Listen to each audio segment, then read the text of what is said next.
Hi friends, ಎಲ್ಲರೂ ಹೇಗಿದ್ದೀರಾ? ಇದು ಬಂದು ಕಂಟಿನ್ಯೂಸ್ ಲಾಗು. ಆವತ್ತೇ ಸಾಯಂಕಾಲ ಅಕ್ಕ ಹೇಳ್ತಾಯಿದ್ರು ಸಾಂಬಾರು ಮತ್ತು ಮಟನ್ ಎಲ್ಲ ತುಂಬ ಉಳಿದಿತ್ತಲ್ಲ, ಅದು ನೋಡ್ಬಿಟ್ಟು ಹೇಳ್ತಾಯಿದ್ರು ಇಷ್ಟೊಂದು ಮಟನ್ ಎಲ್ಲ ಉಳಿದ್ಬಿಡ್ತು ಮತ್ತು ಸಾಂಬಾರು ಉಳೀತು, ತುಂಬ ಜನಕ್ಕೆ ಅಂತೇಳಿ ಮಾಡಿದ್ವಲ್ಲ, ಇಷ್ಟೊಂದೆಲ್ಲ ಉಳಿದ್ಬಿಡ್ತಲ್ಲ ಅಂಥೇಳಿ ಏನು ಮಾಡಿದ್ರು, ನಮ್ಮಮ್ಮ ಬಂದಿರಲಿಲ್ಲ, ಅಮ್ಮನಿಗೆ ಅಂತೇಳಿ ಇವಾಗ ಬಾಕ್ಸಿಗೆ ಹಾಕಿ ಕಳಿಸ್ತಾ ಇದ್ದಾರೆ. ಅಮ್ಮನಿಗೆ ಮತ್ತು ದೊಡ್ಡಕ್ಕನಿಗೆ ಒಂದಷ್ಟು, ಹೀಗೆ ಎಲ್ಲರಿಗೂ ಸ್ವಲ್ಪ ಸ್ವಲ್ಪ ಕಳಿಸಿದ್ರು. ಆದರೂ ತುಂಬ ಉಳಿದಿತ್ತು ಮಟನ್ನು, 10 kg ಅಂದರೆ ಅಕ್ಕ ಹೇಳ್ತಾಯಿದ್ರು. ಆಮೇಲೆ ಇನ್ನೊಂದು ಅಂದರೆ ಸ್ವಲ್ಪ ಅಂದರೆ ಒಂದು 1/2 kg 3/4 kg ಅಷ್ಟು ಎತ್ತಿಟ್ಟಿದ್ರಲ್ಲ, ಆವಾಗ ಹೇಳ್ತಾಯಿದ್ರು, ಅಯ್ಯೋ ಇನ್ನೊಂದು ಸ್ವಲ್ಪ ಇಟ್ಕೋಬೋದಿತ್ತು, ಈ ಥರ ಅಂದಿದ್ರೆ 1-2 kgನೇ ಎತ್ತಿಟ್ಕೋಬೋದಿತ್ತು ಅಂತ ಹೇಳ್ತಾಯಿದ್ರು. ಮತ್ತು ಪರವಾಗಿಲ್ಲ ಅಂದ್ಬಿಟ್ಟು, ಏನು ಮಾಡೋಕ್ಕಾಗಲ್ಲ, ಇವಾಗ ಅಡುಗೆನೂ ಆಗೋಗಿದೆ, ಎಲ್ಲ ಆಗೋಗಿದೆಯಲ್ಲ ಅದರಿಂದ. ಆಮೇಲೆ ಇವಳು ನಾನು ಸರ ಹಾಕ್ಕೊಂಡಿದ್ನಲ್ಲ, ಅದನ್ನ ಕೇಳಿದ್ಲು ಯಾರು ತಂದಿದ್ದು ಆಂಟಿ ಚೆನ್ನಾಗಿದೆ ಅಂತ. ಅದಕ್ಕೆ ನಾನು ಹೇಳಿದೆ ಕೌಶಿ ಟೂರಿಗೆ ಹೋಗಿದ್ದ ಆವಾಗ ತೊಗೊಬಂದಿದ್ದು ಅಂತ ಹೇಳಿದೆ. ಚೆನ್ನಾಗಿದೆ ಅಂತ ಹೇಳಿದ್ಲು. ಹೌದಾ ನಿಂಗೆ ಇಷ್ಟ ಆಯಿತಾ ಅಂದೆ. ಹ್ಞೂ ನಂಗೆ ಇಷ್ಟ ಆಯಿತು ಅಂದ್ಲು. ನಾನು ಅಂದೆ ನನಗೆ ಇಷ್ಟ ಆಗಿಲ್ಲ. ಅದಕ್ಕೆ ಕೇಳಿದೆ ಅವನಿಗೆ, ಕೌಶಿಗೆ ಹೇಳಿದೆ ಏನು ತರಬೇಡ ಅಂತ, ಆದರೂ ಈಗ ತಂದಿದ್ದಾನೆ ಅಂತ ಹೇಳ್ತಾಯಿದ್ದೆ. ಅದಕ್ಕೆ ಅವಳು ಅವನ ಮೇಲೆ ಜಗಳ ಮಾಡ್ತಾಯಿದ್ಲು. ನೋಡು ಮಮ್ಮಿ, ಕೌಶಿ ಅವ್ರ ಅಮ್ಮನಿಗೆ ಏನೆಲ್ಲ ತಂದುಕೊಟ್ಟಿದ್ದಾನೆ, ನನಗೆ ಮಾತ್ರ ಏನು ತಂದುಕೊಟ್ಟಿಲ್ಲ, ಹಾಗೆ ಹೀಗೆ ಅಂತ ಹೇಳ್ತಾಯಿದ್ಲು. ಆಮೇಲೆ ಅವ್ನು ಬಂದಮೇಲೂ ಅವನ ಜೊತೆನೂ ಜಗಳ ಮಾಡಿದ್ಲು. ನನಗೇನಾದರೂ ತಂದುಕೊಟ್ಟಿದ್ಯಾ, ಟೂರಿಗೆ ಹೋಗಿ ಈ ಥರ ತಂದಿದ್ದೀನಿ, ನಮ್ಮ ಅಕ್ಕ ಇದ್ದಾಳೆ ಅಂತ ಹೇಳ್ತಾಯಿದ್ಲು ಅವನಿಗೆ. ಅದಕ್ಕೆ ನೆಕ್ಸ್ಟ್ ಟೈಮ್ ಹೋಗ್ತೀನಲ್ಲ ಆವಾಗ ತೊಗೊಬರ್ತೀನಿ ಅಂತ ಹೇಳ್ತಾಯಿದ್ದ. ಅದಕ್ಕೆ ನಾನು ಹೇಳಿದೆ, ನಾನೇನು ಅದನ್ನು ಯೂಸ್ ಮಾಡಲ್ಲ, ನೀನೇ ಇಟ್ಕೋ, ನಾನೇ ಇದೆಯಲ್ಲ ಅಂಥೇಳಿ ಯೂಸ್ ಮಾಡ್ತಾಯಿದ್ದೀನಿ, ನನಗೆ ಬೇಕಾದರೆ ನಾನು ಇಸ್ಕೊತೀನಿ, ನೀನು ಯೂಸ್ ಮಾಡು ಅಂತ ಅಂದೆ. ಇಲ್ಲ ಆಂಟಿ ಬೇಡ, ಆ ಥರ ಎಲ್ಲ ಏನಿಲ್ಲ, ಸುಮ್ಮನೆ ಹಾಗಂದೆ ಅವನಿಗೆ ರೇಗ್ಸೋಕ್ಕೆ ಅಂತ ಅಂದ್ಲು. ಅದಾದಮೇಲೆ ಅಜ್ಜಿ ನೋಡಿ ಮೊಮ್ಮಗನಿಗೆ ದುಡ್ಡು ಕೊಡೋಕ್ಕೆ ಬಂದಿದ್ದಾರೆ, 100 ರೂಪಾಯಿನ, ಬರ್ತಡೇ ಅಂದ್ಬಿಟ್ಟು ದುಡ್ಡು ಕೊಡೋಕ್ಕೆ ಬಂದಿದ್ರು. ಆಮೇಲೆ ಇನ್ನೊಂದು ಹೇಳೋಕ್ಕೆ ಮರೆತೆ, ಅಂದರೆ 21 ಶುಕ್ರವಾರ ಬಂದಿತ್ತು, May 21, ಅವತ್ತು ಬರ್ಡೇ ಮಾಡಬೇಕಿತ್ತು. ಆವತ್ತೇನೆಂದರೆ ಇವಳಿಗೆ ಕಾಲೇಜಲ್ಲಿ ಎಕ್ಸಾಮ್ ಸ್ಟಾರ್ಟ್ ಆಗುತ್ತೆ ಅಂತ ಹೇಳಿದ್ಲಂತೆ. ಆದ್ದರಿಂದ 21 ಬೇಡ ಅಂಥೇಳಿ ಕ್ಯಾನ್ಸಲ್ ಮಾಡಿದ್ರು. ಆಮೇಲೆ ಸರಿ ಆಯಿತು, ಸಂಡೇ ಇಟ್ಕೊಂಡ್ರೆ ಏನಂದರೆ ನಮಗೂ ಕೂಡ ರಜಾ ಇರುತ್ತೆ, ಕೌಶಿ ಮತ್ತು ಲಿಕ್ಕಿ ಎಲ್ಲ ಬರ್ತಾರೆ, ಸಂಡೇ ಇದ್ದರೆ ನಾವು ಬರ್ತಾಯಿದ್ವಿ ಅಂತ ಹೇಳ್ತಾರೆ. ಅದಕ್ಕೆ ಸಂಡೇನೇ ಇಟ್ಕೊಳ್ಳೋಣ, ಏಕೆಂದರೆ ಎಲ್ಲರಿಗೂ ರಜೆ ಇರುತ್ತೆ, ಎಲ್ಲರೂ ಬರ್ತೀವಿ ಅಂತ ಹೇಳ್ತಾರೆ ಅಂತ ಅಂದ್ಬಿಟ್ಟು ಸಂಡೇ ಇಟ್ಕೊಂಡಿದ್ರು. ಹಾಗೆ ನಿಮಗೆ ಅಜ್ಜಿ ಬಂದು ಪಾಪುಗೆ ಅಂಥೇಳಿ, ಪಾಪು ಈಸ್ಕೊಂಡಿರಲಿಲ್ಲ, ಅದೆಲ್ಲೋ ಆಟ ಆಡೋಕ್ಕೆ ಹೋಗಿದ್ದವನು, ಅದಕ್ಕೆ ಇವಳು ಪೂಜನ ಕೈಲಿ ತಂದು ಕೊಟ್ಟರು ದುಡ್ಡನ್ನ, ಪಾಪು ಕೊಟ್ಬಿಡು ಅಂಥೇಳಿ. ಅದಕ್ಕೆ ಇವಳು ಹೇಳ್ತಾಯಿದ್ಲು, ದುಡ್ಡು ಕೊಡು ಅಂತೇನು ಹೇಳಿಲ್ಲ ಬಿಡಜ್ಜಿ ಅಂತಂದ್ರೂ ಕೇಳಿಲ್ಲ. ಅಜ್ಜಿ ಬಂದುಬಿಟ್ಟು ದುಡ್ಡನ್ನ ಪಾಪುಗೇನಾದ್ರು ತಗೊಡು ಅಂದ್ಬಿಟ್ಟು ದುಡ್ಡು ಕೊಟ್ಬಿಟ್ಟು ಹೋಯ್ತು.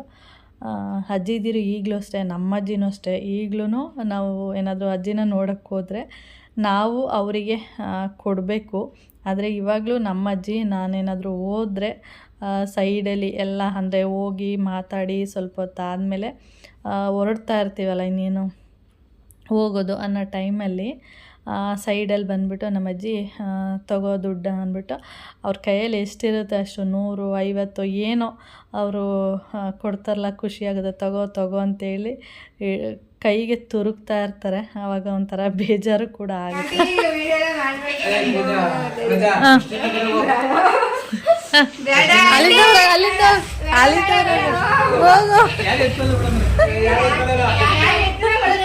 ಅಲ್ಲಿಂದ ಬಾ, ಹುಡ್ಗನ್ಗಂತೂ ತೋರ್ಸಲ್ಲ ನೀನು, ಬಾ ಅಲ್ಲಿಂದ ಬರಾಗು, ಬಾ ಬಾ, ಇಲ್ಲಿಂದ ಬಾ ಡೋರಿಂದ,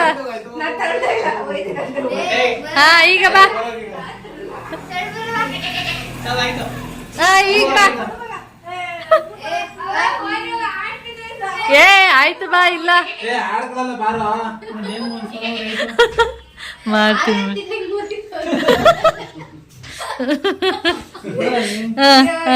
ಟೀ ತಗೊಳ್ಳಿ ಹುಡುಗಿ, ಯಾಕೋ ಎಲ್ಲರೂ ನೋಡ್ತಾವಳಲ್ಲ. ಅಯ್ಯೋ ಕೆಂಚಿ,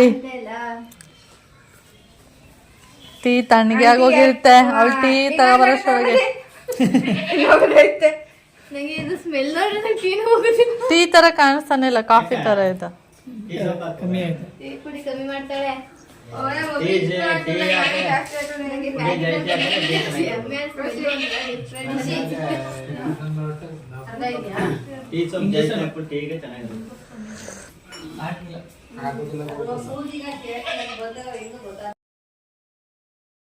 ಫಸ್ಟ್ ಇಯರ್ ಡಿಗ್ರಿ ಹುಡುಗಿನ ಹಿಂಗೆ ಅಂದ್ಬಿಟ್ರೆ ಜನ ಹೇಳ್ಬಿಡು, ಆಯ್ತು ಬಂದ ಹೇಳ್ಬಿಡು. ಏನ್ ಕೇಳ್ಕೊಟ್ರು ಅದೇ ಕೆಲಸ ಮಾಡೋದು. ನಮ್ಮ ಕೆಂಚಿನ ಯಾವಾಗಲೂ ಯಾಕೆ ರೇಗಿಸೋದು ಅಂದರೆ ಅವಳು ಯಾವಾಗಲೂ ಒಂದೇ ಡೈಲಾಗ್ ಹೊಡಿಯೋದು. ಏನಾದರೂ ಹೇಳಿದ್ರೆ ನಾನು ಮದುವೆ ಆಗಲ್ಲ, ನಾನು ಮದುವೆ ಆಗಲ್ಲ ಆ ಥರ ಹೇಳ್ತಾ ಇರ್ತಾಳಲ್ಲ. ಅದರಿಂದ ಮದುವೆ ಆಗೋ ಹುಡ್ಗನ್ಗಾದರೂ ನೀನು ಈ ಥರ ಟೀ ಕಾಫಿ ಜ್ಯೂಸು ಆ ಥರ ಏನೂ ಕೊಡಲ್ಲ, ಇಲ್ಲಾದರೂ ತೊಗೋಬಾ ಅಂತ ಹೇಳ್ಬಿಟ್ಟು ಆ ಥರ ಅವಳ ಕೈಲಿ ಟೀನ ತರಿಸಿದ್ದು. ಇನ್ನು ಸ್ವಲ್ಪ ಹೊತ್ತು ಹಂಗೆ ರೇಗಿಸ್ತಾ ಇದ್ದಿದ್ರೆ ಅವಳು ಫುಲ್ಲು ಅಳೋದಕ್ಕೆ ಸ್ಟಾರ್ಟ್ ಮಾಡಿಬಿಡ್ತಾಯಿಲ್ಲ. ಆಮೇಲೆ ಎಲ್ಲರೂ ಸುಮ್ಮನೆ ಆಗ್ಬಿಟ್ವಿ, ಗೊತ್ತಲ್ಲ ಅವಳೇನು ಅಂತೇಳಿ. ಅದೆಲ್ಲ ಆದಮೇಲೆ ಇದು ಬಂದು ಸಂಜೆ ಅಂದರೆ ನೈಟು. ಈ ಫಂಕ್ಷನ್ ಬಂದು ಭಾವನೆ ಮಾಡಿದ್ದು, ಅದರಿಂದ ಅವಳು ಪೂಜಾ ಅವ್ರ ಅಪ್ಪನಿಗೆ ಕೇಳ್ತಿದ್ದಾಳೆ, ಇದಕ್ಕಿಷ್ಟು ಖರ್ಚಾಯಿತು, ಪ್ರತಿಯೊಂದೂ ಹೇಳ್ತಾ ಇರಲಿ ಇದಕ್ಕಿಷ್ಟು ಖರ್ಚಾಯಿತು, ಏಕೆಂದರೆ ನೀವು ತಾನೇ ಮಾಡಿರೋದು ಬರ್ಡೇನ, ಎಲ್ಲನೂ ಕೊಡಬೇಕು ಅಂತ ಹೇಳಿ ಕೇಕಿಗೆ ಇಷ್ಟಾಯಿತು, ಅದಕ್ಕಿಷ್ಟಾಯಿತು, ಇದಕ್ಕಿಷ್ಟಾಯಿತು ಅಂತ ಹೇಳ್ತಾ ಇದ್ಲು. ಆಮೇಲೆ ನಾನು ವೀಡಿಯೋ ಮಾಡ್ತಿದ್ನಲ್ಲ, ಅದಕ್ಕೆ ನನ್ನ ಮಾನ ಮರ್ಯಾದೆ ಎಲ್ಲ ತೆಗಿಯೋಕ್ಕೆ ನಿಂತಿದ್ಯಲ್ಲ ಆಂಟಿ ನೀನು ಅಂದ್ಕೊಂಡು ಸ್ಟಾರ್ಟ್ ಮಾಡಿದ್ಲು. ಅದಕ್ಕೆ ಅವರಪ್ಪ ಯಾವುದ್ಯಾವುದಕ್ಕೆ ಎಷ್ಟೆಷ್ಟು ಹೇಳು ಕರೆಕ್ಟಾಗಿ ನಾನು ಕೊಡ್ತೀನಿ ಅಂತ ಹೇಳ್ತಾಯಿದ್ರು. ಅದಕ್ಕೆ ಇವಳು ಹೇಳೋದು, ಅಪ್ಪ ಸರಿಯಾಗಿ ಮಾತಾಡಪ್ಪ, ನೀನು ನೀಟಾಗಿ ನಿಂತ್ಕೊಂಡು ಬಟ್ಟೆನ ಪಂಚೆ ಉಟ್ಕೊತಿದ್ಯಲ್ಲ ಸರಿಯಾಗಿ ಮಾತಾಡಪ್ಪ, ಹಂಗೆ ಹಿಂಗೆ ಅಂತ ಇವಳು ಬೈಯೋದಕ್ಕೆ ಸ್ಟಾರ್ಟ್ ಮಾಡೋದು.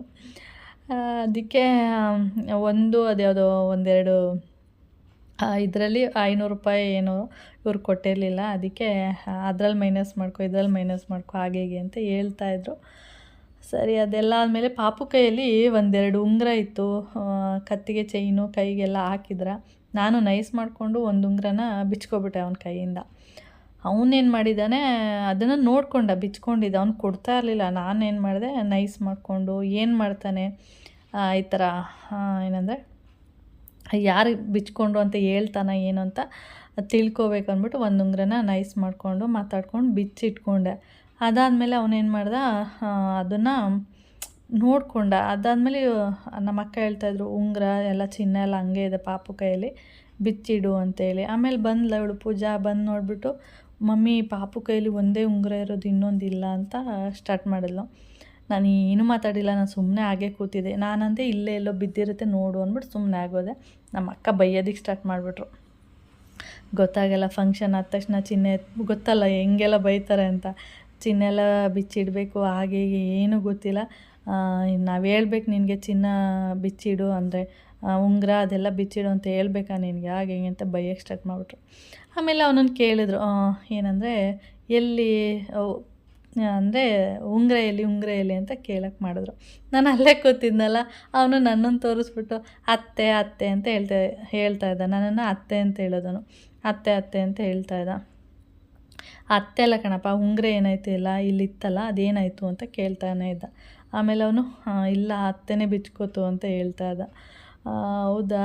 ಆಮೇಲೆ ಪೂಜೆ ಬಂದ್ಬಿಟ್ಟು, ಆಂಟಿ ಅವನೇನು ಸುಳ್ಳು ಹೇಳಲ್ಲ, ನೀವೇ ಬಿಚ್ಚಿಟ್ಕೊಂಡಿರೋದು ಅಂತ. ನೋಡೋಣ ಹೇಳ್ತಾನ ಏನು ಅಂತ ಹೇಳ್ಬಿಟ್ಟು ಬಿಚ್ಚಿಟ್ಕೊಂಡೆ ಅಂತಂದ. ಅದಾದಮೇಲೆ ಇದು ಬಂದು ನೆಕ್ಸ್ಟ್ ಡೇ ಮಳವಳ್ಳಿಗೆ ಬಂದು, ಅಂದರೆ ಮಳವಳ್ಳಿಗೆ ಬಂದೇ ನಾವು ಬೇರೆ ಬಸ್ ಹತ್ತಬೇಕು. ಆವಾಗ ಮಳವಳ್ಳಿಗೆ ಬಂದು ಮನೆಗೆ ಹೋಗಿ ಮನೇಲಿ 1 ಅವರು ಇದ್ದು ನಮ್ಮ ಪುಟ್ಟಯ್ಯನ ಜೊತೆ ಮಾತಾಡಿಕೊಂಡು, ಅಪ್ಪ ಎಲ್ಲಿಲ್ಲ, ಅಪ್ಪ ಎಲ್ಲೋ ಹೊರಗಡೆ ಹೋಗಿದ್ರು, ಪುಟ್ಟಯ್ಯವ ಮಾತ್ರ ಇದ್ದರು. ಅವ್ರ ಜೊತೆಲಿ ಮಾತಾಡಿಕೊಂಡು ಮತ್ತು ಅವ್ರು ಕೆಳಗಡೆ ಇದ್ದರು. ನಾನು ಹೇಳಿದೆ, ಇಲ್ಲ ನೀವು ಇಲ್ಲೇ ಇದ್ದೀರಲ್ಲ ಮತ್ತೇನಿಗೆ ಮನೆಗೆ, ನಾನು ಇಲ್ಲೇ ಮಾತಾಡ್ಕೊಂಡು ಹೋಗ್ತೀನಿ, ನೀವು ಮತ್ತೇನು ಮೇಲಕ್ಕೆ ಹೋಗ್ತೀರಾ ಬೇಡ ಅಂತಂದೆ. ಬಾಬಾ ಅಂದ್ಬಿಟ್ಟು ಮನೆಗೆ ಕರ್ಕೊಂಡೋಗ್ಬಿಟ್ಟು ಟೀ ಎಲ್ಲ ಮಾಡಿಕೊಟ್ಟು ಆಮೇಲೆ ಸುಮಾರು ಹೊತ್ತು ಮಾತಾಡ್ಕೊಂಡು ಕೂತಿದ್ದು, ಒಂದು ಹಾಫ್ ಆನ್ ಅವರ್ ಅನಿಸುತ್ತೆ ಮಾತಾಡ್ಕೊಂಡು ಕೂತಿದ್ದು. ಆಮೇಲೆ ಅವ್ರಿಗೂ ಕೆಲಸ ಇತ್ತು ಕೆಳಗಡೆ, ಆಮೇಲೆ ಹಾಗೆ ಆಟೋ ಕೆಳಗಡೆ ಬಂದ್ಬಿಟ್ಟು ಆಟೋ ಕಾಯ್ತೀವಿ. ನಾವು ಬೇರೆ ದಿನ ಅಲ್ಲೇ ಕುತ್ಕೊಂಡು ಮಾತಾಡ್ತಾ ಇರ್ತೀವಲ್ಲ ಕೆಳಗಡೆ, ಎಷ್ಟೊಂದು ಆಟೋಗಳು ಓಡಾಡ್ತಾ ಇರುತ್ತೆ. ಆದರೆ ನಾವು ಊರಿಗೆ ಹೋಗೋ ಟೈಮಲ್ಲಿ ಆಟೋಗೆ ವೆಯ್ಟ್ ಮಾಡ್ತಾ ಇರ್ತೀವಿ, 1/4 ಗಂಟೆ 20 ನಿಮಿಷ ಆಟೋಗಳೇ ಬರೋದಿಲ್ಲ. ಹಾಗೆ ಆಟೋ ಬಂದಿರಲಿಲ್ವಲ್ಲ, ಹಾಗೆ ನುಗ್ಗೆ ಸೊಪ್ಪು, ಮನೆ ಮುಂದೆ ಒಂದು ನುಗ್ಗೆ ಸೊಪ್ಪಿನ ಮರ ಇದೆ. ಆಮೇಲೆ ಅದು ನುಗ್ಗೆ ಸೊಪ್ಪೆಲ್ಲ ಕಿತ್ಕೊಟ್ರು, ಆದರೂ ಆಟೋ ಬರಲಿಲ್ಲ. ಆಮೇಲೆ ಯಾವುದೋ ಒಂದು ಆಟೋ ಬಂತಪ್ಪ 1/4 ಗಂಟೆ ಆದಮೇಲೆ. ಆಮೇಲೆ ಆಟೋ ಹತ್ಕೊಂಡು ಆಮೇಲೆ ಬಸ್ ಸ್ಟ್ಯಾಂಡಿಗೆ ಬಂದ್ವಿ. ಇವಾಗಂತೂ ಮೊದಲೆಲ್ಲ ಕನಕಪುರ ರೂಟೇ ಹೋಗ್ಬೇಕಿತ್ತು, ಈಗ ಆಗಲ್ಲ. ಯಾವ ರೂಟು ಬಸ್ ಸಿಗುತ್ತೆ ನಮಗೆ ಆ ರೂಟು ಬಸ್ ಹತ್ತುತ್ತಾ ಇರ್ತೀವಿ. ಕೆಂಗೇರಿ ಕಡೆಗಾದರೂ ಓಕೆ, ಇಲ್ಲ ಕನಕಪುರ ರೂಟು ಬನಶಂಕರಿ ಆದರೂ ಓಕೆ. ನಾವು ಬರೋದಕ್ಕೂ ಒಂದು ಬಸ್ ಪಾಸ್ ಆಗಿಬಿಡ್ತು, ಆದರೆ ರಶ್ ಇತ್ತು ಅದು. ಅದಾದಮೇಲೆ ಇನ್ನೊಂದು ಬಸ್ ಬಂತು ಕನಕಪುರ ಗಾಡಿ, ಅದು ಹತ್ತಲಿಲ್ಲ. ಅದಾದಮೇಲೆ ಇನ್ನೊಂದು ಗಾಡಿ ಬಂತು, ಫುಲ್ ಖಾಲಿ ಇತ್ತು. ನೋಡಿದ್ರೆ ಅದು ಕನಕಪುರ ಟು ಬೆಂಗಳೂರಿತ್ತು. ಮತ್ತು ಇದರಲ್ಲೇ ಹೋಗೋಣ ಅಂದ್ಬಿಟ್ಟು, ಏಕೆಂದರೆ ಅವತ್ತು ಸೋಮವಾರ ಮಧ್ಯಾಹ್ನ 1 ಗಂಟೆ ನಾವು ಬಿಟ್ಟಾಗ ಅಲ್ಲೇ. ಅಷ್ಟೊತ್ತಲ್ಲಿ ಅಷ್ಟೊಂದು ಏನು ರಶ್ ಇರೋಲ್ಲ. ಬೆಳಿಗ್ಗೆ ಟೈಮ್ ರಶ್ ಇರುತ್ತೆ ಮತ್ತು ಸಂಜೆ ಟೈಮ್ ರಶ್ ಇರುತ್ತೆ. ಈ ಮಧ್ಯಾಹ್ನ 12 ಗಂಟೆ ಮೇಲೆ 1 ಗಂಟೆ ಮೇಲೆ ಆ ಥರ ಏನು ರಶ್ ಇರೋಲ್ಲ. ಆದರೆ ಸಂಡೇ ಅಂತೂ ತುಂಬ ರಶ್ ಇರುತ್ತೆ. ನೀವು ಯಾವ ಟೈಮ್ಗಾದರೂ ಹೋಗಿ ಬಸ್ಗಳು ರಶ್ ಇರುತ್ತೆ. ಆಮೇಲೆ ಬಸ್ ಹತ್ಕೊಂಡು ಹೊರಟ್ವಿ. ಇದು ಬಂದು ಕನಕಪುರ ಹತ್ತತ್ರ ಬರಬೇಕಾದ್ರೆ ಹಾಗೆ ವಿಡಿಯೋ ಮಾಡಿದ್ದು. ಇಲ್ಲಿ ಕನಕಪುರ ಹತ್ರ ಅಂದರೆ ಸ್ವಲ್ಪ ಬೆಟ್ಟ ಗುಡ್ಡ ಆ ಥರದ್ದೇ ಜಾಸ್ತಿ ಕಾಣೋದು, ನೋಡ್ತಾ ಇರ್ಬೋದು. ಆಮೇಲೆ ಇಲ್ಲಿ ಬಂದ್ಬಿಟ್ಟು ನಮ್ಮ ಅಕ್ಕನಿಗೆ ಫೋನ್ ಒತ್ತದೆ, ತೆಗಿತಾರೇನೋ ಅಂತ. ಅವ್ರದ್ದೇನೋ ಫೋನು ಇವಾಗ ಸಿಗ್ತಾನೆ ಇಲ್ಲ, ಯಾವುದೋ ಬೇರೆ ಸಿಮ್ ಹಾಕ್ಕೊಬಿಟ್ಟಿದ್ದಾರೆ. ಫೋನ್ ಸಿಗ್ತಾನೆ ಇಲ್ಲ, ಸುಮ್ಮನೆ ಕೊಯ್ ಕೊಯ್ ಅಂತ ಸೌಂಡ್ ಆಗ್ತಿರುತ್ತೆ ಅಷ್ಟೇ. ಅದು ಬಿಟ್ಟರೆ ಮತ್ತೇನು ಇದೆ ರಿಂಗೇ ಆಗಲ್ಲ ಅದು. ನಾನು 1-2 ಸರಿ ಮಾಡಿದೆ, ಮಾಡಿದ್ರೂ ಕೂಡ ಅದೇ ಥರ ಆಯಿತು. ಆಮೇಲೆ ಅಕ್ಕ ಹೇಳಿದ್ರು ಅದು BSNL ಸಿಗ್ತಾಯಿಲ್ಲ ಅಂಥೇಳಿ. ಮತ್ತು ನಾನು ಕೂಡ ಸುಮ್ಮನೆ ಆಗಿಬಿಟ್ಟೆ. ಟೈಮ್ ಬಂದು ನೋಡಿ, ಬಟ್ಟೆನೂ ಚೇಂಜ್ ಮಾಡಿಲ್ಲ, ಏನಿಲ್ಲ. ಟೈಮ್ ಬಂದು 5 o'clock. ಇವಾಗ ಬಂದು ಕಾಫಿ ಕುಡಿಯೋಣ. ಫಸ್ಟ್ ಸ್ವಲ್ಪ ನೀರು ಕುಡ್ಕೊಂಡು ಕಾಫಿ ಕುಡಿದ್ಬಿಟ್ಟು ಅದ್ರ ಜೊತೆಗೆ ಮಧ್ಯಾಹ್ನ ಊಟ ಮಾಡಿಲ್ಲ, ಕಾಫಿ ಕುಡ್ಕೊಂಡು ಆಮೇಲೆ ಕೆಲಸ ಮುಖ ತೊಳೆಯೋದು ಆಮೇಲೆ ಮಾಡೋಣ. ಫಸ್ಟು ಹೊಟ್ಟೆಗೆ ಇದೇನೋ ಮೋಹನ್ ಇಲ್ಲೊಂದು ನೋಡಿ ಗಣೇಶಂದು ಫೋಟೋ ತಂದಿಟ್ಟಿದ್ದಾರೆ. ಎಲ್ಲಿಂದ ತಂದು ಯಾರು ಕೊಟ್ಟಿರಬೇಕು ಏನೋ ಗೊತ್ತಿಲ್ಲ, ಅಲ್ಲಿದೆ. ಓಕೆ, ಇವಾಗ ಕಾಫಿ ಮಾಡೋಣ.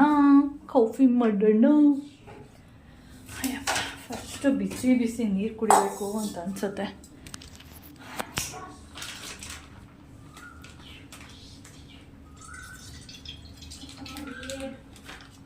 ಅಪ್ಪ ಹಾಲು ಯಾವಾಗ ತಂದಿದ್ದೋ ಗೊತ್ತಿಲ್ವಲ್ಲ. ಹಾಲು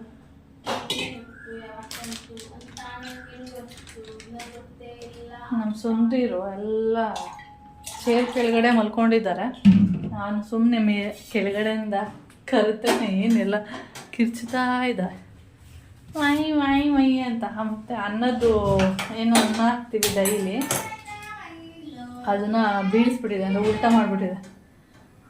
ಫಸ್ಟ್ ಇವಾಗ ಕಾಫಿ ಕುಡಿಯೋಣ, ಬಿಸ್ಕೆಟ್ ತಿನ್ನೋಣ, ಆಮೇಲೆ ಕೆಲಸಗಳು. ಮುಖ ತೊಳೆಯೋದು. ಫುಲ್ಲು ಡಸ್ಟ್, ಹಿಂಗಂದರೆ ಫುಲ್ಲು ಡಸ್ಟ್ ಅಂತ ಅನ್ನಿಸ್ತಾ ಇರುತ್ತೆ ಮುಖ ಎಲ್ಲ. ಆಮೇಲೆ ಮೊಬೈಲು ಸ್ಕ್ರೀನ್ ಮೇಲೆ ನೋಡಬೇಕು, ಎಷ್ಟು ಡಸ್ಟ್ ಬಿದ್ದಿರುತ್ತೆ ಅಂದರೆ ತುಂಬ ಡಸ್ಟ್ ಬಿದ್ದಿರುತ್ತೆ. ಅದನ್ನೆಲ್ಲ ಒರೆಸಿದ್ರೆ ಎಷ್ಟು ಡಸ್ಟ್ ಆಗುತ್ತೆ. ಇನ್ನು ಆ ರೋಡು ಅಂದರೆ ಎಲೆಕ್ಟ್ರಾನಿಕ್ ಸಿಟಿ ರೋಡ್ ಬಂದ್ರಂತೂ ಎಷ್ಟು ಬರೀ ಧೂಳೇ ಇರುತ್ತೆ.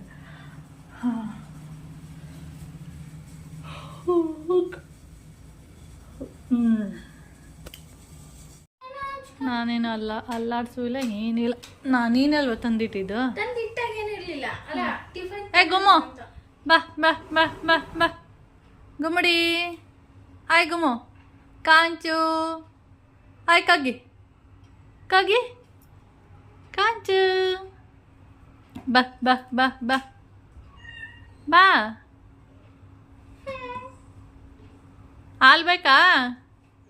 ಹಾಂ, ಅನ್ನೆಲ್ಲ ಎಲ್ಲ ಉಣ್ಸಿ ಉಲ್ಟಾ ಮಾಡಿ ದಬಾಕಿ ಎಲ್ಲ ಚೆಲ್ಲಿ. ಹಾಂ, ಇಲ್ಲ ಗಾಳಿಗೆ, ನನ್ನ ಪ್ರಕಾರ ಗಾಳಿಗೆ ಉಲ್ಟಾ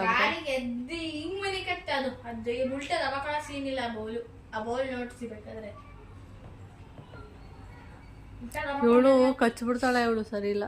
ಯಾರು? ಈ ಇಬ್ರು ಕೆಂಚಿದಿರು ಅಷ್ಟೇ, ಸ್ಟ್ರಾಂಗ್ ಇದ್ದಾರೆ. ಕರ್ಗಿನೂ ಓಕೆ, ಇನ್ನೊಂದು ಓಕೆ. ಇವರು ಹಿಂಗೆ ಹಿಂಗೆ ಹಿಂಗೆ ಅಂದ್ಬಿಟ್ಟು ಪರ್ಚ್ಬಿಟ್ಟು ಕಚ್ಬಿಡ್ತಾರೆ. ಓಡು. ಟೈಮ್ ಬಂದು ಇವಾಗ 5:30 ಆಗ್ತಾ ಇದೆ. ಇವಾಗ ನೋಡಿ ಮುಖ ಎಲ್ಲ ತೊಳ್ಕೊಂಡು ತಲೆ ಒಂದು ಬಾಚಿಲ್ಲ ಅಷ್ಟೇ. ಇವಾಗ ಕೂದಲೆಲ್ಲ ಮೇಲೆ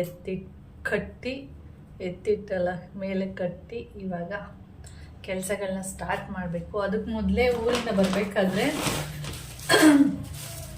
ಹಾಗೆ ಮಳವಳ್ಳಿಗೆ ಹೋಗಿದ್ದಲ್ಲ, ಅಲ್ಲಿ ನಮ್ಮ ಪುಟ್ಟಯ್ಯವ ಬರಬೇಕಾದ್ರೆ ಅಲ್ಲಿ ಮನೆ ಮುಂದೆನೇ ಒಂದು ನುಗ್ಗೆದು ಗಿಡ ಇದೆ, ಅಲ್ಲಿ ನುಗ್ಗೆ ಸೊಪ್ಪು ಕಿತ್ಕೊಟ್ರು, ಚೆನ್ನಾಗಿದೆ ಅಂತ. ಇವಾಗ ಇದನ್ನು ಹಾಕಿ ಉಪ್ಪು ಸಾಂಬಾರು ಮಾಡೋಣ ಅಂತೇಳಿ ಅಂದ್ಕೊಂಡಿದ್ದೀನಿ. ಹಾಗೆ ಮೊಳಕೆ ಕಾಳಿತ್ತಂತೆ, ಅದಕ್ಕೆ ಸ್ವಲ್ಪ ಮೊಳಕೆ ಕಾಳು ತೊಗೊಂಡೋಗು, ನಾಳೆ ನಾವು ಬೆಂಗಳೂರಿಗೆ ಬರೋಣ ಅಂತ ಅಂದ್ಕೊಂಡಿದ್ದೀವಿ, ಗೊತ್ತಿಲ್ಲ ಕರೆಕ್ಟಾಗಿ. ಅದಕ್ಕೆ ಸುಮ್ಮನೆ ವೇಸ್ಟ್ ಆಗಿಬಿಡುತ್ತೆ ಅಂತ ಹೇಳ್ತಾಯಿದ್ರು. ಮೊಳಕೆ ಕಾಳು ಯಾವ ಥರ ಇದೆ ಅಂದರೆ ನೋಡಿ, ತುಂಬ ಮೊಳಕೆ ಬಂದುಬಿಟ್ಟಿದೆ. ಅದೇ ಹೇಳ್ತಾ ಇದೆ, ಸ್ವಲ್ಪ ದಿನ ಹೋಗಿದ್ದಿದ್ರೆ ಗಿಡಗಳೇ ಆಗ್ತಾಯಿತ್ತು ಅಂತ ಹೇಳ್ತದೆ, ಅಷ್ಟು ಜಾಸ್ತಿ ಮೊಳಕೆ ಬಂದುಬಿಟ್ಟಿದೆ. ಅದಕ್ಕೆ ಇದು ಮತ್ತು ಇದ್ರ ಜೊತೆ ನುಗ್ಗೆ ಸೊಪ್ಪು ಹಾಕಿದ್ರೆ, ಅಂದರೆ ಇಲ್ಲಿ ಹುರುಳಿಕಾಳಿದೆ, ಹೆಸ್ರು ಕಾಳಿದೆ ಮತ್ತು ಕಡಲೆಕಾಳಿದೆ, 3 ಕೂಡ ಶೀತ. ನುಗ್ಗೆ ಸೊಪ್ಪು ಬಂದು ಹೀಟು, ಅದರಿಂದ 2 ಸರಿ ಹೋಗುತ್ತೆ ಅಂತೇಳಿ ಇವಾಗ ಇದೆರಡು ಸೇರಿಸಿ ನುಗ್ಗೆ ಸೊಪ್ಪು ಎಲ್ಲ ಹಾಕಲ್ಲ, ಸ್ವಲ್ಪ ಹಾಕ್ಬಿಟ್ಟು ಒಂದಿಷ್ಟು ಹಾಕ್ತೀನಿ ಅಷ್ಟೇ, ಹಾಕ್ಬಿಟ್ಟು ಉಪ್ಪು ಸಾಂಬಾರು ಮಾಡ್ತೀನಿ. ಹಾಗೆ ಅದರಲ್ಲಿ ಒಂದೇ ಒಂದು ನುಗ್ಗೆಕಾಯಿ ಬಿಟ್ಟಿತ್ತು, ಅದು ನೋಡಿ ಯಾವ ಥರ ಡೊಂಕ ಪಿಂಕಿ ಥರ ಬಿಟ್ಟಿದೆ, ಈ ಥರ ಇದೆ ಅದು. ಅದಕ್ಕೆ ಇದನ್ನ ತೊಗೊಂಡೋಗು, ನಾನಂದೆ ಒಂದೇನು ತೊಗೊಂಡೋಗಿ ಒಂದು ತೊಗೊಂಡೋಗಿ ಏನು ಮಾಡಲಿ ಅಂತ, ತೊಗೊಂಡೋಗಿ ಮಗ ಅಂತ ಹೇಳಿ ಕೊಟ್ಟಿದ್ದಾರೆ. ಹಾಗೆ ನಾನು ದೊಡ್ಡಕ್ಕನಿಗೆ ಹೇಳಿದ್ದೆ, ಹೆಂಗಿದ್ದು ಪೂಜೆ ಮನೆಗೆ ಬರ್ತೀಯಲ್ಲ ನೀನು, ಆವಾಗ ಮೆಹಂದಿ ಸೊಪ್ಪು ತೊಗೋಬಾ ಅಂತ ಹೇಳಿದೆ ದೊಡ್ಡಕ್ಕನಿಗೆ.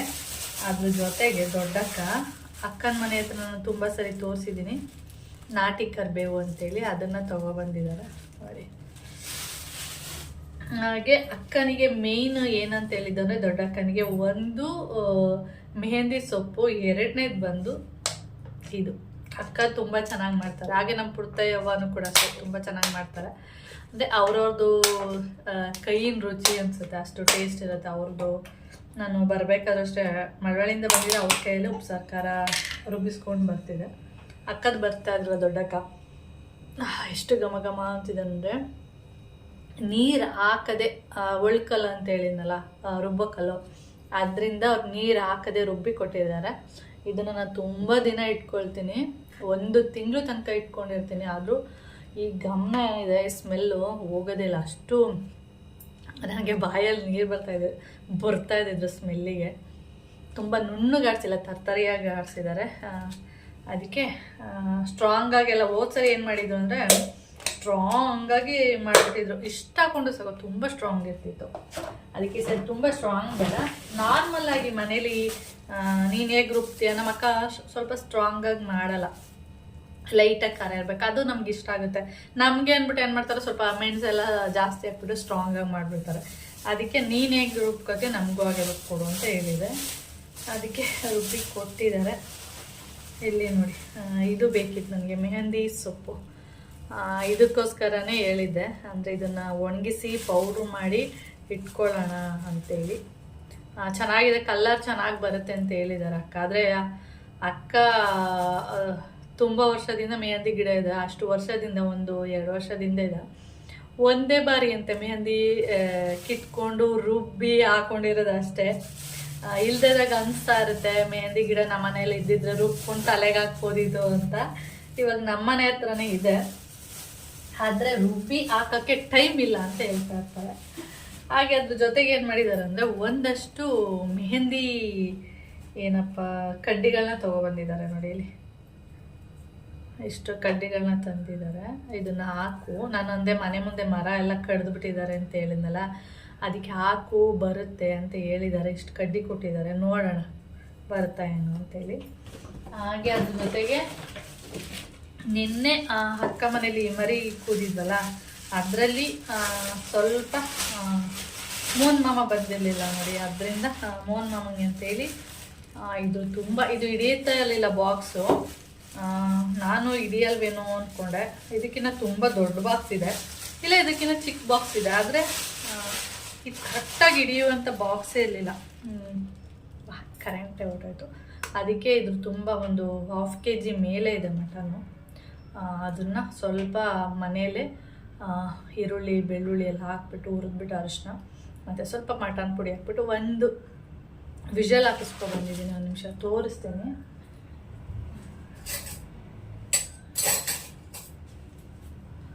ಒಂದೇ ಒಂದು ವಿಷಲ್ ಹಾಕ್ಸಿದ್ದೀನಿ, ಏಕೆಂದರೆ ಅಕ್ಕ ಹೇಳಿದ್ರು ಹುರಿದ್ಬಿಟ್ಟು ತೊಗೊಂಡೋಗು ಅಂತೇಳಿ. ಹುರಿದ್ಬಿಟ್ಟು ತೊಗೊಬಂದ್ರೆ ಅದು ಒಂಥರ ಸ್ಮೆಲ್ ಬಂದ್ಬಿಡುತ್ತೆ. ಅದಕ್ಕೆ ಸ್ವಲ್ಪ ಹುರಿದ್ಬಿಟ್ಟು ಸ್ವಲ್ಪ ಪುಡಿ ಹಾಕ್ಬಿಟ್ಟು ಒಂದು ವಿಷಲ್ ಹಾಕ್ಸ್ಕೊಂಡು ಆಮೇಲೆ ತಣ್ಣಗೆ ಮಾಡಬೇಕು ಇದನ್ನು.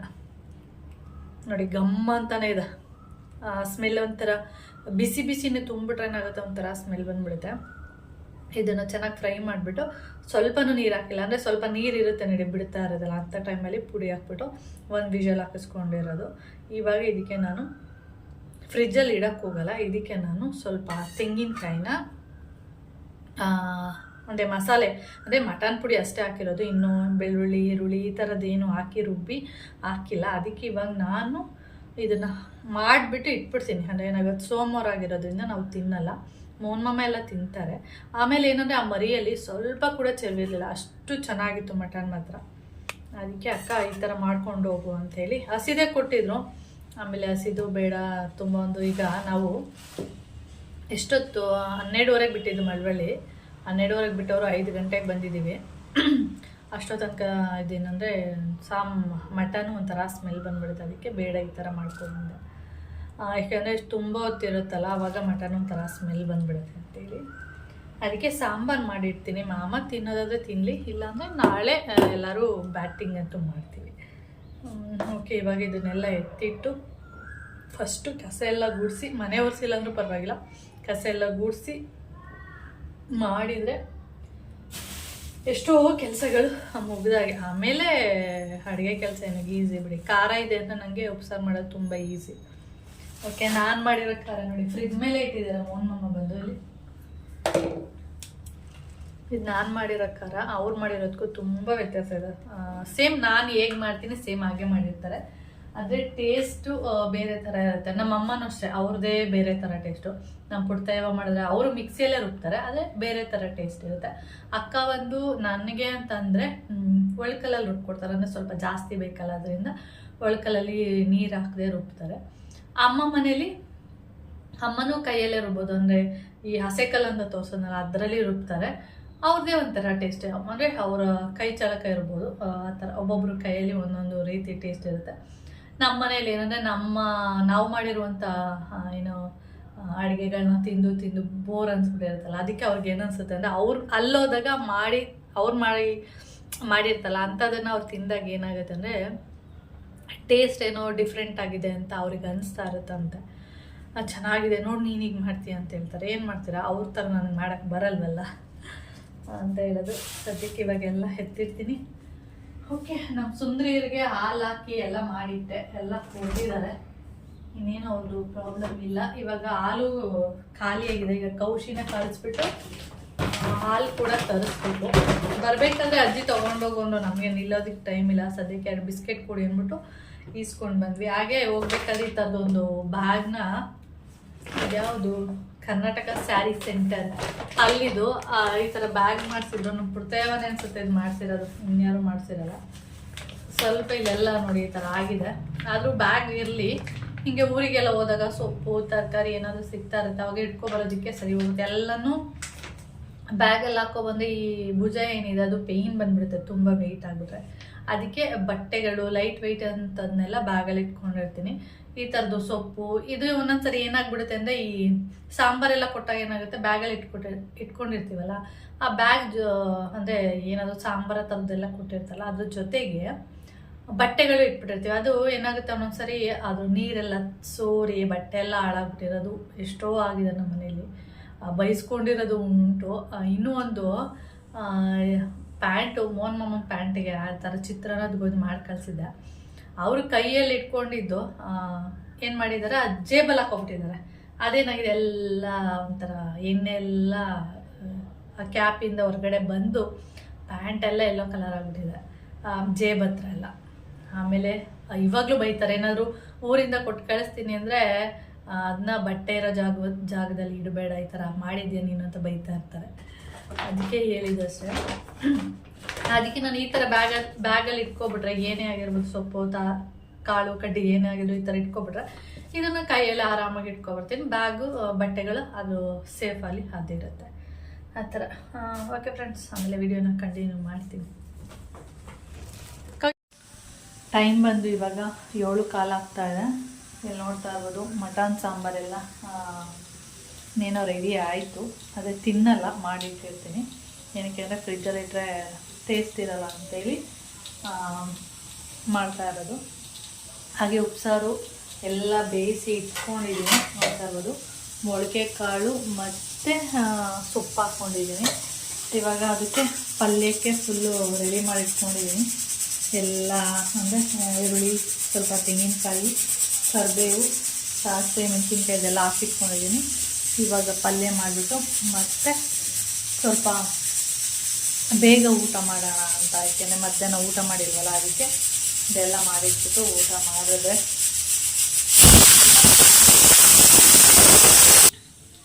ನಾನು ಅಲ್ಲೂ ಒಂದು ವಿಜಲ್ ಹಾಕ್ಸಿದ್ದೆ ಮಟನಿಗೆ, ಅದಕ್ಕೆ ಇಲ್ಲಿ 2 ವಿಜಲ್ ಹಾಕ್ತಾಯಿದ್ದೀನಿ. ನೋಡ್ಕೊಳ್ಬೇಕಾದ್ರೆ ನಾಳೆ ಬೇಕಂದ್ರೆ ಹಾಕ್ಕೋಬೋದು. ಉಪ್ಪು ಎಲ್ಲ ಏನೂ ಹಾಕಿಲ್ಲ, ಏಕೆಂದರೆ ಅಕ್ಕನ ಉಪ್ಪು ಹಾಕಿದ್ದಾರೆ. ಅದನ್ನು ಅಷ್ಟೇ ನೋಡೋಣ ಅಂತೇಳಿ ನೋಡ್ಕೊಂಡು ಹಾಕೊಳ್ಳೋಣ ಅಂತೇಳಿ. ಇವಾಗ ನಾನು ಪಲ್ಯ ಮಾಡಬೇಕು.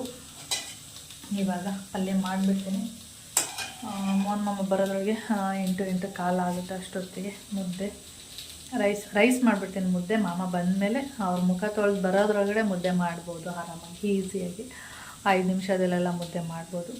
ಅದಕ್ಕೆ ನಾನು ಮಾಮ ಬಂದಮೇಲೆ ಮುದ್ದೆ ಮಾಡ್ತೀನಿ. ಓಕೆ, ಇವಾಗ ಪಲ್ಯ ಮಾಡಿಬಿಟ್ಟು ಆಮೇಲೆ ವಿಡಿಯೋನ ಕಂಟಿನ್ಯೂ ಮಾಡ್ತೀನಿ. ಹೊರಗಡೆ ಇನ್ನೂ ಒಂದು ಸ್ವಲ್ಪ ಕೆಲಸಗಳಿದೆ. ಓಕೆ, ಕಿವಿಗೆ ಓಲೆ ಹಾಕಿಲ್ವಲ್ಲ, ಅದರಿಂದ ಹೇಗೇಗೋ ಕಾಣಿಸ್ತಾ ಇದ್ದೀನಿ. ಹಾಗೆ ಊಟ ಎಲ್ಲ ಆಯಿತು. ವಿಡಿಯೋ ಮಾಡಲಿಲ್ಲ. ಮತ್ತು ಮೆಹಂದಿ ಸೊಪ್ಪನ್ನೆಲ್ಲ ಒಂದು ಪೇಪರ್ ಹಾಕ್ಬಿಟ್ಟು ಅದರಲ್ಲಿ ಒಣಗಾಕಿದ್ದೀನಿ. ಬಿಸಿಲು ಬಂದಮೇಲೆ ಹೊರಗಡೆ ಹಾಕೋಣ ಅಂತೇಳಿ. ಅವತ್ತು ಬಂದು ಸಾಯಂಕಾಲ ಅಲ್ವಾ, ಅದಕ್ಕೆ ಪೇಪರ್ ಮೇಲೆ ಹಾಕೋಣ, ಇಲ್ಲಾಂದರೆ ಎಲೆ ಎಲ್ಲ ಕಪ್ಪಗಾಗುತ್ತೆ ಅಂತ ಹೇಳ್ಬಿಟ್ಟು ಈ ರೀತಿಯಾಗಿ ಮಾಡಿದ್ದೀನಿ. ಓಕೆ ಫ್ರೆಂಡ್ಸ್, ಈ ವಿಡಿಯೋನ ಇಲ್ಲಿಗೆ ಎಂಡ್ ಮಾಡ್ತೀನಿ. ವಿಡಿಯೋ ಇಷ್ಟ ಆದರೆ ಲೈಕ್, ಶೇರ್, ಕಮೆಂಟ್ ಮಾಡಿ. ಹಾಗೆ ಫಸ್ಟ್ ಟೈಮ್ ನೋಡ್ತಾ ಇದ್ದರೆ ಪ್ಲೀಸ್ ಸಬ್ಸ್ಕ್ರೈಬ್ ಮಾಡ್ಕೊಂಡು ನೋಡಿ. ನೆಕ್ಸ್ಟ್ ವಿಡಿಯೋದಲ್ಲಿ ಸಿಗೋಣ. ಓಕೆ, ಬಾಯ್.